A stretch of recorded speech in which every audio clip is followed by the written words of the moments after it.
rumbo a lo desconocido.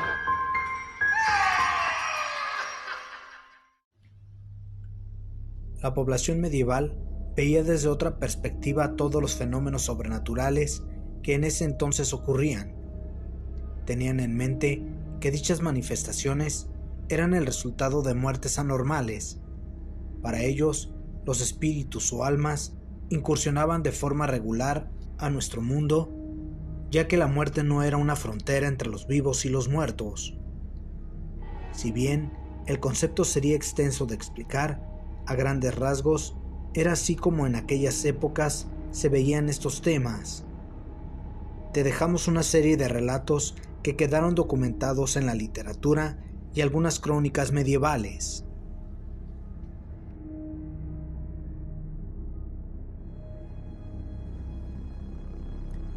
El fantasma de Eduardo V en la Torre de Londres. Era hijo del rey Eduardo IV de Inglaterra y vivió a finales del siglo XV. Eduardo V fue proclamado nuevo soberano en abril de 1483, con 12 años. Su tío Ricardo, duque de Gloucester, declaró antes de su coronación que él y su hermano Ricardo eran bastardos. El parlamento aceptó su versión y Eduardo V fue declarado ilegítimo. Ricardo fue proclamado rey en junio de 1483 como Ricardo III y ordenó que Eduardo V y su hermano fueran encerrados en la Torre de Londres. No se les volvió a ver nunca jamás. Según los testigos de la época, los dos hermanos aparecieron como fantasmas. Se dice que paseaban y jugaban por los pasillos o trataban de salir por las ventanas. También se les ha visto vagar por la torre.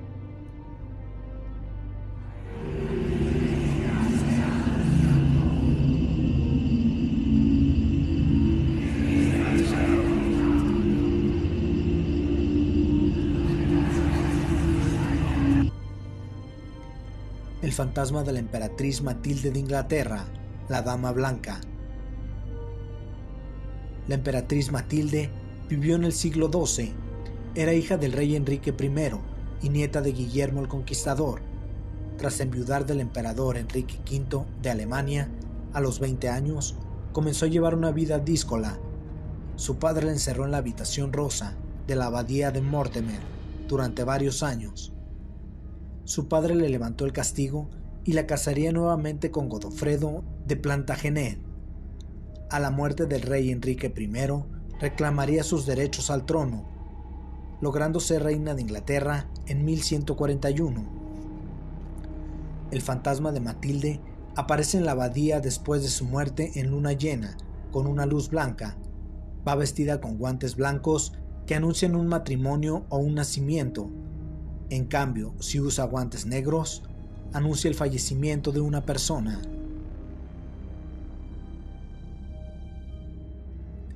La historia de Burkhard Singh y los dos fantasmas. Burkhard Singh era un escritor de Augsburgo, Alemania, que vivió a mediados del siglo XV. En su autobiografía llamada Crónica, comenta el insólito encuentro con dos fantasmas en un bosque de Hungría.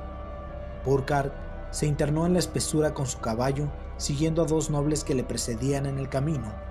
Al poco de andar, se desvanecieron y fue rodeado por dos jabalíes amenazantes ante un lúgubre castillo. Tras invocar a Dios en su ayuda, el castillo y los jabalíes desaparecieron y se dibujó un sendero para poder salir del bosque. Burkhard cita lo siguiente: comprendí que había sido engañado y que había seguido a dos fantasmas al cabalgar tras los dos personajes por el bosque. Al implorarle a Dios y hacer la señal de la cruz, todo aquel simulacro desapareció ante mis ojos.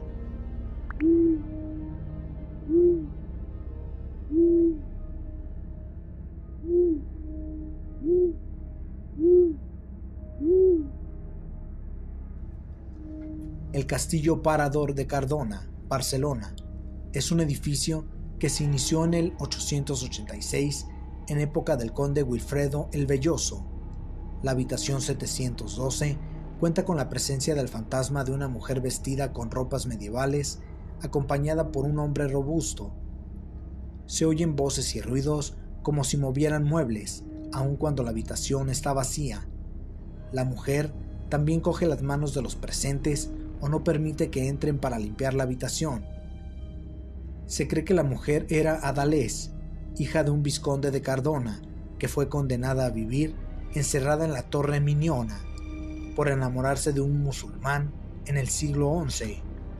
Esta habitación no es reservada nunca, salvo que los clientes la pidan expresamente. La leyenda del caballero Moruelo. Moruelo era el comandante de la guarnición del castillo de Bardi, Italia, a finales del siglo XV. Estaba enamorado de Soloeste, hija del alcaide de la fortaleza y prometida de un terrateniente vecino. El comandante fue llamado a las armas para partir y combatir contra un señor feudal local. Soloeste pasaba los días esperando su vuelta desde una torre. Moruelo derrotó a los enemigos y ordenó regresar al castillo, llevando sus armaduras y estandartes a modo de triunfo. Al verlos, Soloeste pensó que los enemigos habían matado a su amado. Se lanzó al vacío. Moruelo hizo lo propio. El fantasma de Moruelo se pasea por el castillo, dando voces, haciendo sonidos o cantando.